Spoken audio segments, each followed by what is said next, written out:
Aquí estamos esperando a los invitados de hoy. Bueno, repetimos con ellos, Puri Beltrán y el profesor Arturo López Levi. Estamos esperando que se conecten y enseguida continuamos esta conversación porque ya habíamos iniciado hace unos días este cara a cara y hoy estuvieron de acuerdo en darle continuidad a esta serie. Así que... Cambia, todo cambia.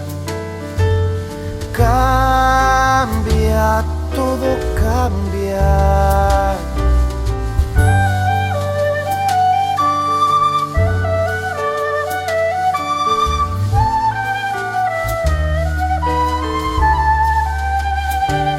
Puri había dejado dos preguntas, había lanzado dos preguntas cuando se cortó la comunicación. No me acuerdo, la verdad. Yo las tengo anotadas, no pasa nada.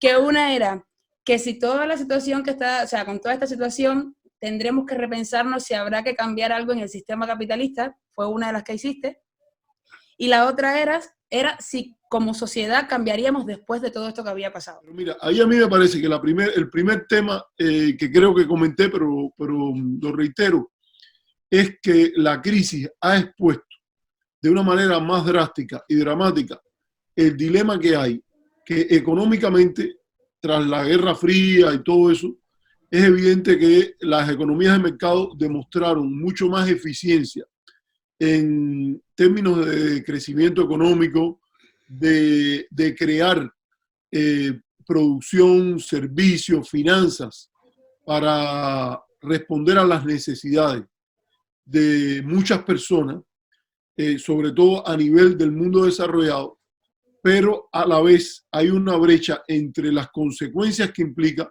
la aceptación acrítica de las estructuras mercantiles y lo que eso representa a nivel social. De hecho, para poder tener una sociedad democrática, yo creo que es imprescindible que las economías no sean economías de libre mercado. Si son economías de libre mercado, en general se traducen en oligarquía. Ahora, una economía mixta, fíjate, yo creo que tampoco uno puede ignorar lo que representó el desastre de la Unión Soviética y todas esas cosas.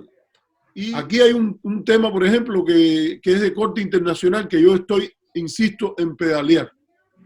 Yo creo que hay que respetar, por ejemplo,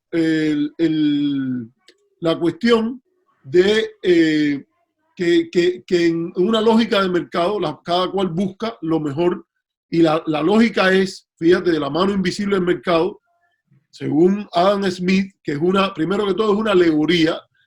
Adam Smith era lo suficientemente inteligente para saber que esto era una metáfora, y entonces, ¿qué se asume? Que se van a resolver los problemas aplicando esquemas mercantiles.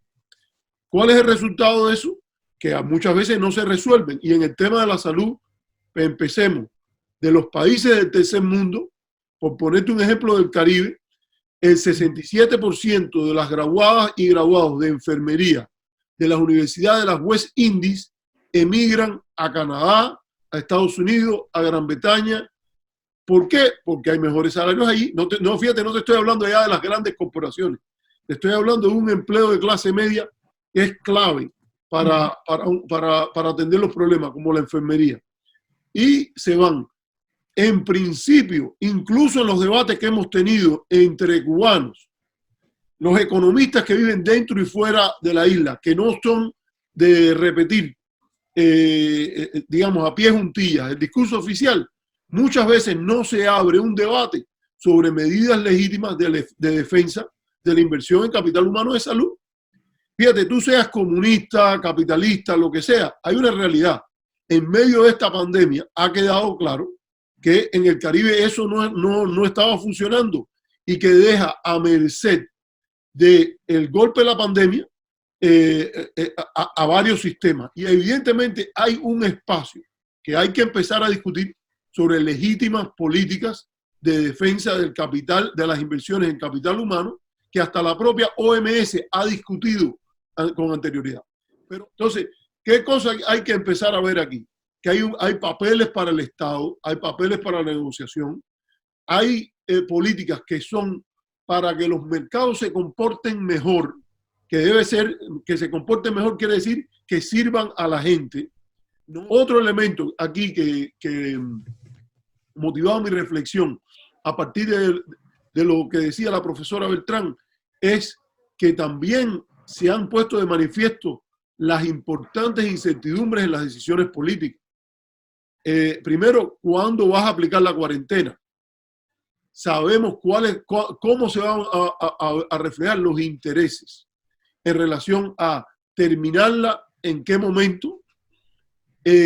Decisiones durísimas que tienen causa. Cuando se dijo que debe haber un criterio de mercado para juzgar una inversión en salud, eso nos dejó por resultado que después hay que tomar decisiones muy caras en lo social, como a quién le van a poner un ventilador para salvarle la vida.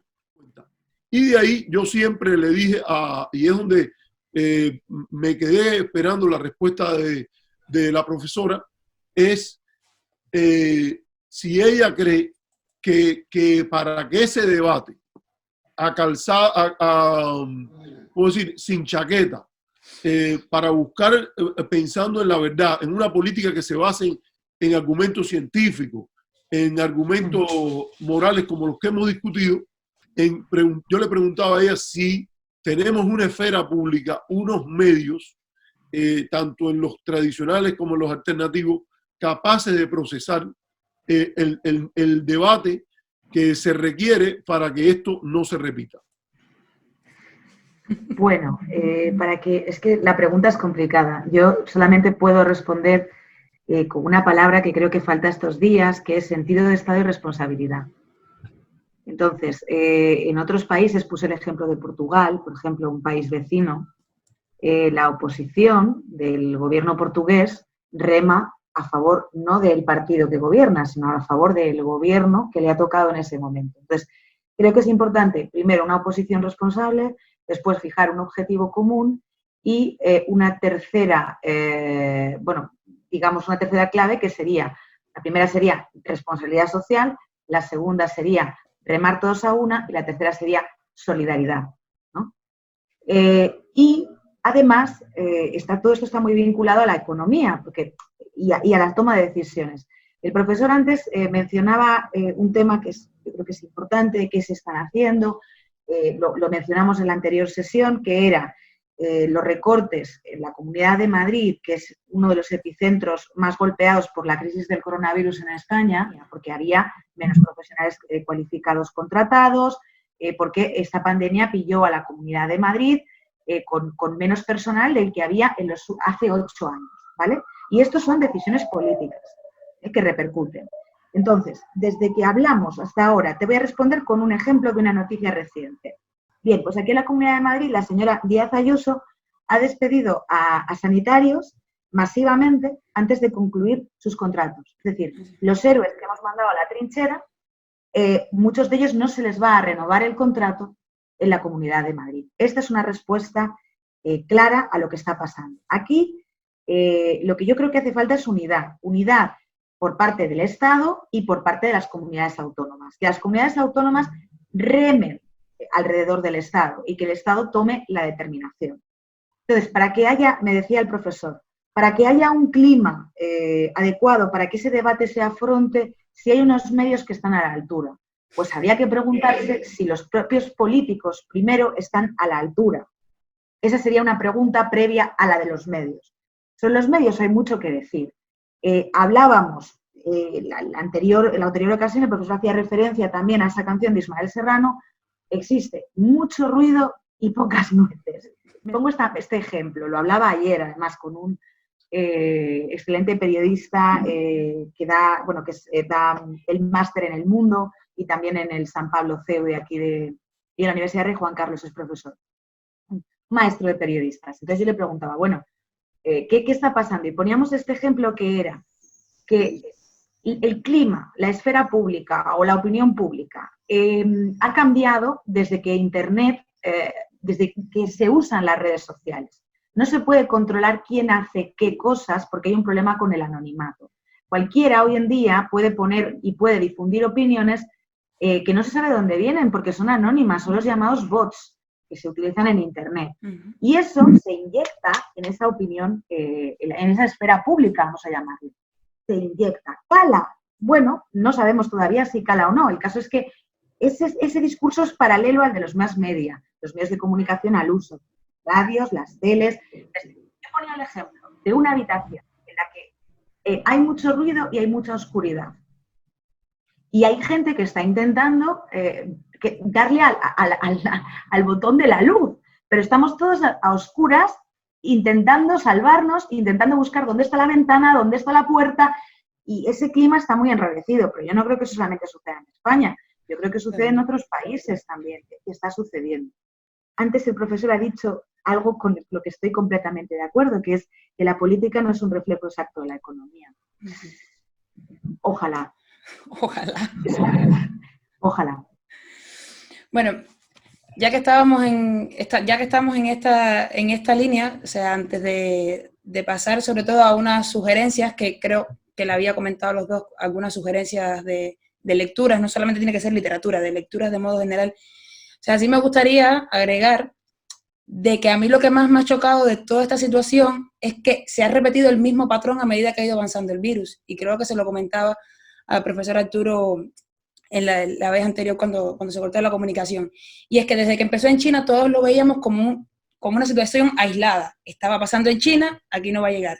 Cuando llegó a Italia, bueno, en el caso mío que estoy aquí en España, se veía un poco así. Pero es que en España ya había sucedido y seguía sucediendo lo mismo al otro lado del mundo, porque veíamos en las noticias que las noticias que me llegaban de Cuba pasaba exactamente lo mismo. Está controlado en Estados Unidos, en Sudamérica, y han sido comportamientos que se han ido repitiendo a lo largo de todos los países, y yo digo, si nos están dando la oportunidad desde el punto cero en que está sucediendo, y seguimos repitiendo, sin importar el sistema político, vamos a obviar los sistemas políticos, sin importar, se ha repetido el mismo patrón en cada uno de los países, y decimos, bueno, a ver, no aprendemos de los errores, no aprendemos de lo que es como una frase que hay en Cuba que dice, cuando veas las barbas de tu vecino arder, pon la tuya en remojo. O sea, seguimos repitiendo lo mismo, y me deja mucho que desear ya a nivel mundial, ¿no? Ya no me voy ni siquiera a los sistemas políticos, me voy al nivel de entender qué es lo que está pasando, qué es lo que estamos pasando, y que no acabamos de concienciar ni los que dirigen, ni la sociedad de modo general, porque la sociedad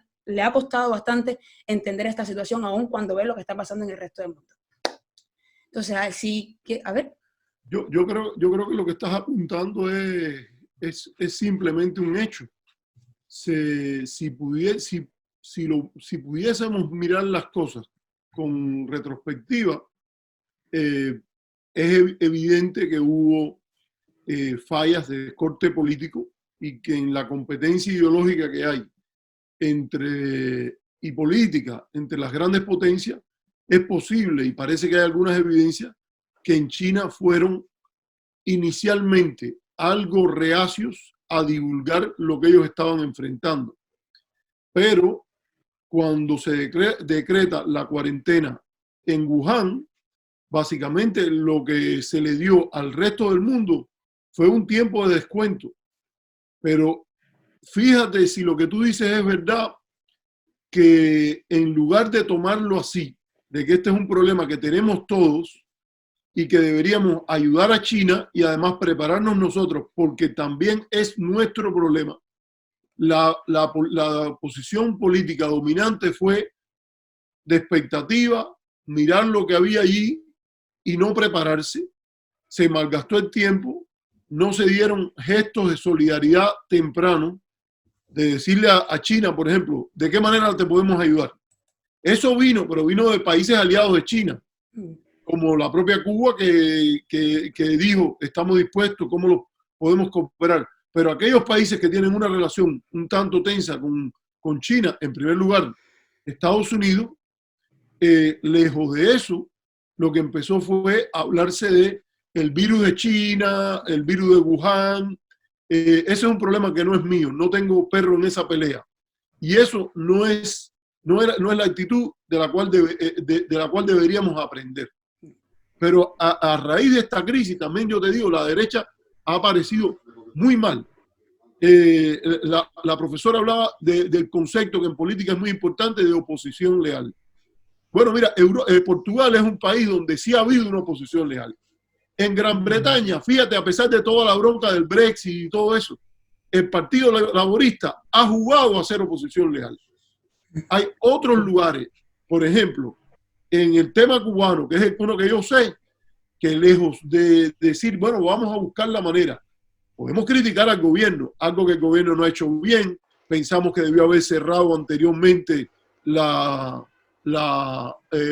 frontera, eso puede ser una discusión legítima, pero hay grupos en el escenario político cubano que lo que están demandando es, en medio de la pandemia, que no haya ninguna concesión posible ni ningún relajamiento de las sanciones norteamericanas contra Cuba y contra terceros países que quieran interactuar con Cuba.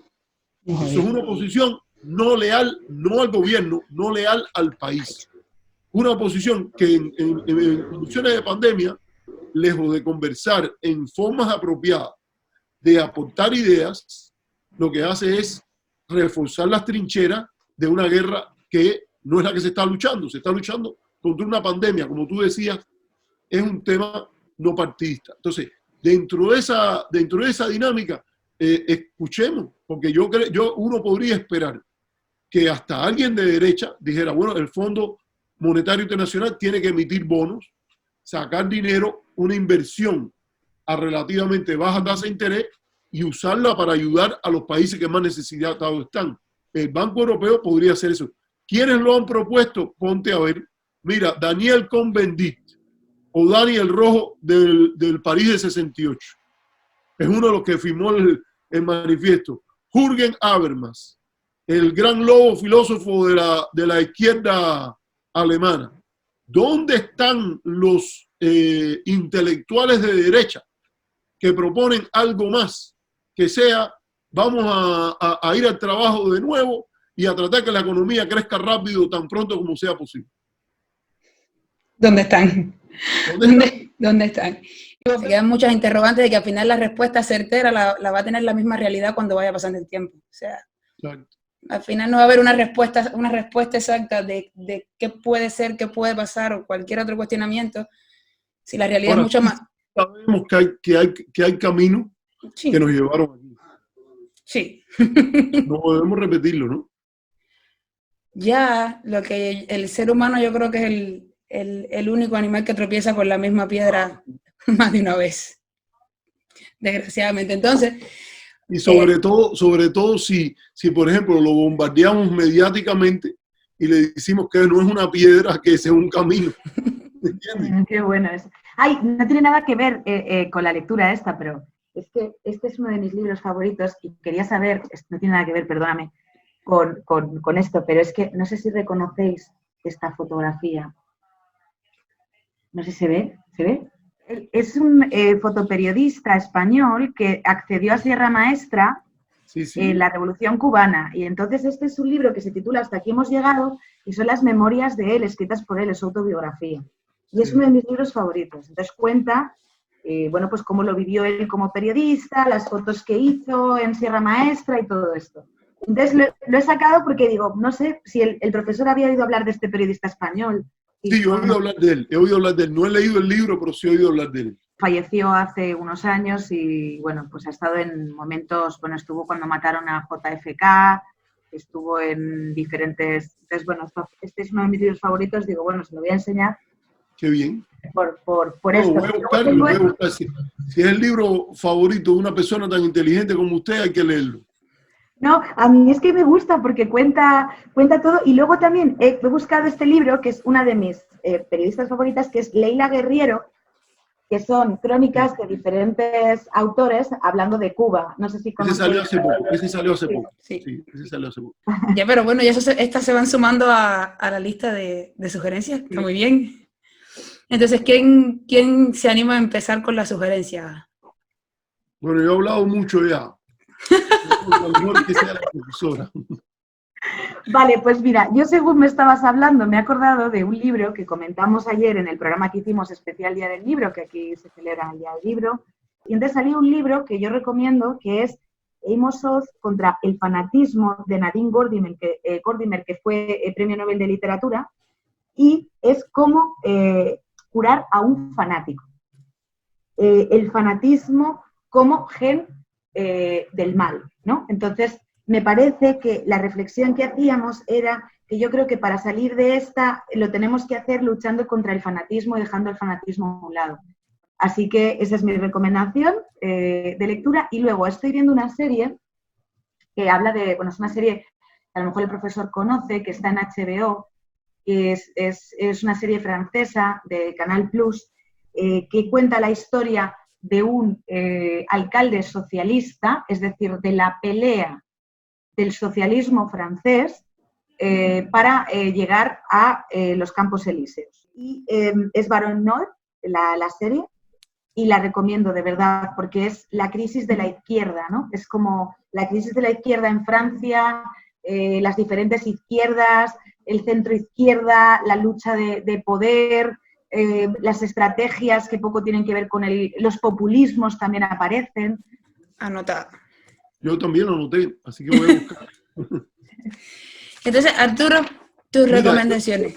Yo te dije, pensando que estábamos hablando de algo que era más de entretenimiento, te dije de ese filme que se basa en una novela que se llama algo así como El Husar en el Tejado o El Caballero en el Tejado, algo así, una película del año 95 con Olivier Martínez y Juliette Binoche, que es también una película francesa. Yo creo que hay que verla porque refleja lo más bonito de un amor platónico en el cual hay un caballero.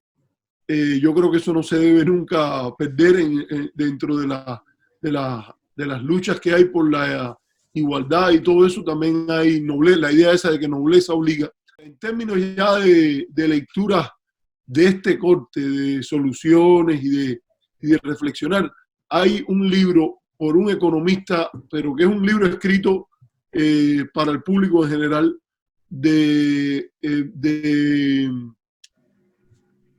Rutger Bregman. Es un economista holandés, Rutger Bregman, y se llama Utopía para realistas. Utopía para Pero es que este hombre está a favor, por lo que leo, de la renta básica universal. Exacto. ¿No? Esa es una de las ideas que él explica ahí y explica por qué es bueno no solo para la justicia, sino para la economía. Entonces yo lo dejaría en esas dos. O sea, ni es el mejor libro que yo diría para leer, pero me impresionó, lo leí reciente y me gustó mucho. Y es como decirte, mira, la profesora mencionó lo de Nadine Gordimer. Hay un ensayo de el gran escritor israelí. A mí me parece que desafortunadamente, injustamente, él no le dieron el premio Nobel, que se llama Amos Oz. Y él tiene un ensayo que es así, se llama Contra el fanatismo. Y son fórmulas para cumplir con lo que dijo uno de los más grandes de España, Antonio Machado, cuando dijo que de 10, 1 piensa y 9 embisten. Yo creo que no se estaba refiriendo nada más que a los españoles. Eso pasa en muchos lugares. Entonces, ojalá pudiéramos desarrollarnos para que 9 piensen y 1 embista o hacerlo mejor para que en nuestra humanidad las 10 personas sean cultos porque sean libres y piensen y no embistan. O sea, los 2 títulos que han sugerido, el de Cómo curar a un fanático y Utopía para realistas. O sea, después de todo este tema, después de todo este diálogo, cerrar con estos 2 títulos me parece muy bonito. Que busqué el director de la película, o sea, la historia de El Husar en el Tejado, y es una historia de Jean Giono, y el director... Pero ese es el escritor. El escritor, y el director es Jean-Paul Rappeneau, creo que. Jean-Paul Rappeneau, efectivamente. Aquí la tengo y me la apunto en mis listas de peli. Oiga, me le iba a decir, yo no voy a España a lo mejor hasta dentro de 1 año o 2 años, lo que sea, pero si usted pasa por aquí, por San Francisco, no se olvide de por comunicar. Favor. Claro que sí. Muchísimas gracias. Lo mismo digo, y cuando usted vuelva, a ver si quedamos todos con Antoine. Vamos todos a tomar algo, ¿no? Claro cuando vuelva. Claro, sí. Claro que sí. Correcto. Y qué bonito que se hayan conocido de esta manera, a pesar de toda esta situación.